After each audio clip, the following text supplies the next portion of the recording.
கரெக்டா என்ன வந்துரும்ல? சொல்லணுமாண்ணே? நான் பாத்துக்கிறேனே. ரத்னம், வாங்கக்கா. என்னப்பா கேட்டுட்டு இருக்க? ஒண்ணும் இல்லக்கா, எல்லா ஏற்பாடும் சரியா நடந்துகிட்டு இருக்கான்னு சின்னவன் கிட்ட கேட்டுட்டு இருந்தேன். முத்து இருக்கும் போது எதுக்கு நீ அதை பத்தி கவலைப்படுற? ஐயா, வணக்கம் ஐயா. வணக்கம், வாங்க. வா, வா. வாங்க வணக்கம். வணக்கம் ஐயா. வணக்கம், வணக்கம். வணக்கம். வாங்க வாங்க.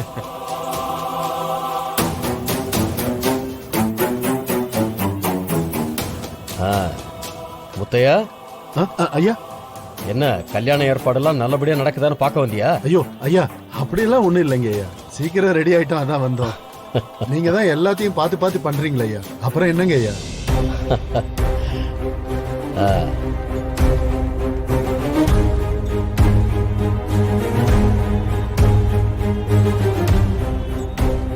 ஏம்மா, உங்களுக்கு எல்லா ஏற்பாடும் ஓகே தானே?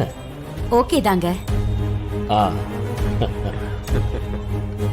அக்கா, காலையில 9:10 முகூர்த்தம். ம், ரஞ்சித்த ரெடியா இருக்க சொல்லிடு. சரிப்பா சொல்லிடு. முத்தையா, ஐயா, நீயும் வேலைங்கிட்ட சொல்லிடுப்பா. சொல்லிடுங்க ஐயா. அம்மா, நீங்களும் பசங்களை ரெடி பண்ணி கூட்டிட்டு வந்துருங்க. சரிங்க. நேரத்தோட வந்துட்டா ஷார்ப்பா கல்யாணத்தை முடிச்சிட்டு பந்தி ஆரம்பிச்சிடலாம். இதுதான் பிளான்.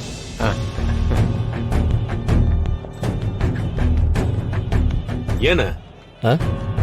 2 கல்யாணத்தையும் ஒரே முகூர்த்தத்துல நடத்த போற? ஆமாண்டா, இது கூட தெரியாமையா நிக்கிற? அங்க பாரு, 2 பேர் மந்திரம் சொல்றாங்க, 2 ஓமகுண்டம். இப்போ ஒரே மேடையில 2 கல்யாணம் நடத்துறதுக்கான ஏற்பாடு தான் நடந்துகிட்டு இருக்கு.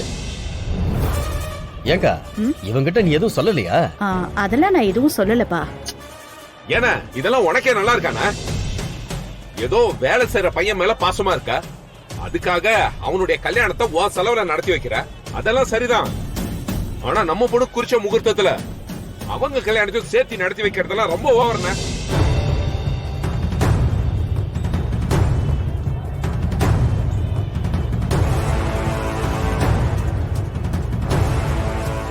ஏன்னா நம்ம குடும்பத்துல அப்படி யாரும் செஞ்சது இல்லனா? ஏண்டா, நீ ஏண்டா இப்ப வந்து ஷாக் ஆயிட்டு இருக்க? அதான் பத்திரிக்கையிலேயே தெளிவா போட்டிருக்கேனே. அண்ணா, நான் பத்திரிக்கை எல்லாம் ஒண்ணும் பாக்கல. அக்கா கூப்பிட்டுச்சு, அதனாலதான் வந்தேன். ஆனா நீ என்ன இப்படி எல்லாம் பண்ணிட்டு இருக்க? இதெல்லாம் சரியில்லைண்ணா. சரிடா, இப்ப என்ன பண்ண முடியும்? இதெல்லாம் முடிவு பண்ணது தானே. அண்ணா, அது எப்படிதான்? அதெல்லாம் என்னால ஏத்துக்க முடியாதுண்ணா. இங்க பாரு, நம்ம குடும்பத்து ஆளுங்க கிட்ட யார்கிட்டயாவது கேட்டியா இல்லையா நீ?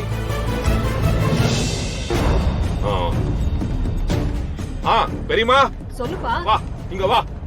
வா பெரியமா, இப்படி வா. ஏன் பெரியமா, இதெல்லாம் நீ கேட்க மாட்டியா?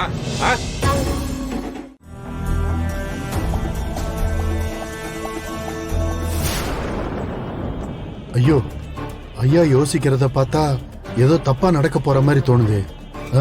உடனே இத போய் வேலைங்கிட்ட சொல்லணும்.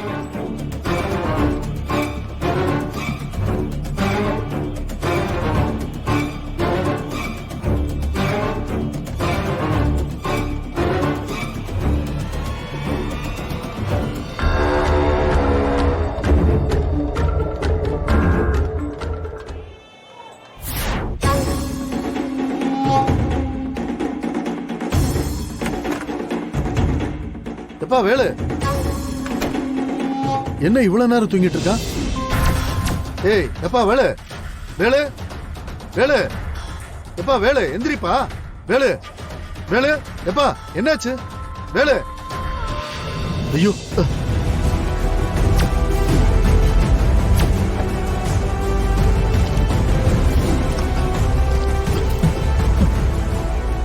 ஏய் வேலு, வேலு, எந்திரிப்பா.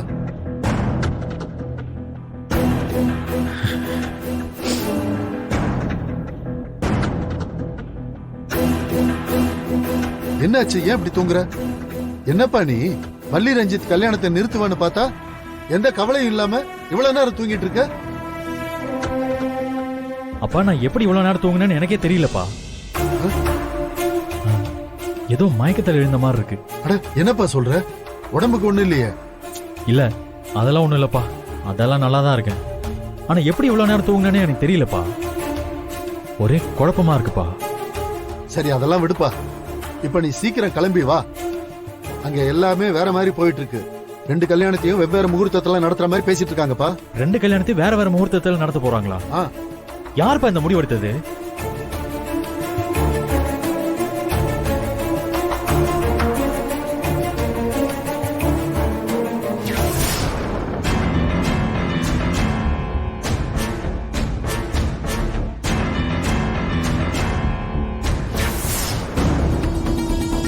வேலு நீ கொஞ்சம் சீக்கிரம் கிளம்பி வாப்பா.